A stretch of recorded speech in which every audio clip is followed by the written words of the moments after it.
Euro കപ്പിൽ ആതിഥേയരായ Germany quarter ഫൈനലിൽ. പ്രീ ക്വാർട്ടറിൽ ഡെൻമാർക്കിനെ എതിരില്ലാത്ത 2 ഗോളുകൾക്ക് പരാജയപ്പെടുത്തിയാണ് ജർമ്മനി ക്വാർട്ടറിലേക്ക് മുന്നേറിയത്. സിഗ്നൽ ഇഡുന പാർക്കിൽ നടന്ന മത്സരത്തിൽ ഗോൾ രഹിതമായിരുന്നു ആദ്യ പകുതി. മത്സരത്തിന്റെ തുടക്കത്തിൽ സ്കോൾട്ടർബക്കിലൂടെ ജർമ്മനി വലകുലുക്കിയെങ്കിലും വാർ ഗോൾ നിഷേധിച്ചു. തുടർന്ന് ജർമ്മനി ആക്രമണം അഴിച്ചുവിട്ടു. ഡെൻമാർക്ക് ഗോൾ കീപ്പർ ഷുമൈക്കലിന്റെ മികച്ച സേവുകൾ മത്സരം ഗോൾ രഹിതമാക്കി നിർത്തി. ഇതിനിടെ മത്സരം അരമണിക്കൂർ പിന്നിടവേ മഴയും ഇടിമിന്നലും കാരണം കളി നിർത്തിവെക്കേണ്ടി വന്നു. മത്സരം പുനരാരംഭിച്ചപ്പോഴും ജർമ്മനിയുടെ ആക്രമണവും ഷുമൈക്കലിന്റെ സേവുകളും തുടർന്നു. ആദ്യ പകുതിയുടെ അവസാനം ഹോയ്ലൻഡിലൂടെ ഡെൻമാർക്കിന് സുവർണാവസരം ലഭിച്ചെങ്കിലും നോയർ രക്ഷപ്പെടുത്തി.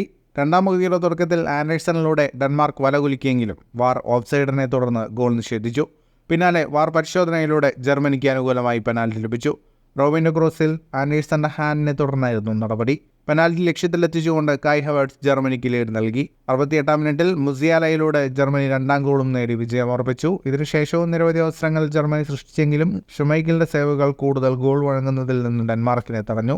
മത്സരത്തിന്റെ കണക്കുകളിലേക്ക് വന്നാൽ 55% സമയവും പന്ത് കൈവശം വെച്ച് കളിച്ചത് ജർമ്മനിയാണ്. 15 ഷോട്ടുകളാണ് ജർമ്മനി തൊടുത്തത്. 9 shot on target. 534 പാസുകൾ 88% കൃത്യതയോടെ ജർമ്മനി പൂർത്തിയാക്കി. 11 ഷോട്ടുകളാണ് ഡെൻമാർക്ക് തൊടുത്തത്. 2 shot on target. 443 പാസുകൾ 83% കൃത്യതയോടെ ഡെൻമാർക്ക് പൂർത്തിയാക്കി. ക്വാർട്ടറിൽ സ്പെയിൻ ജോർജിയ മത്സര വിജയികളെയാണ് ജർമ്മനി നേരിടുക. ഫുട്ബോൾ ലോകത്തെ കൂടുതൽ വാർത്തകൾക്കും വിശേഷങ്ങൾക്കുമായി സ്പോർട്സ് കഫേ ഇപ്പോൾ തന്നെ സബ്സ്ക്രൈബ് ചെയ്യുക.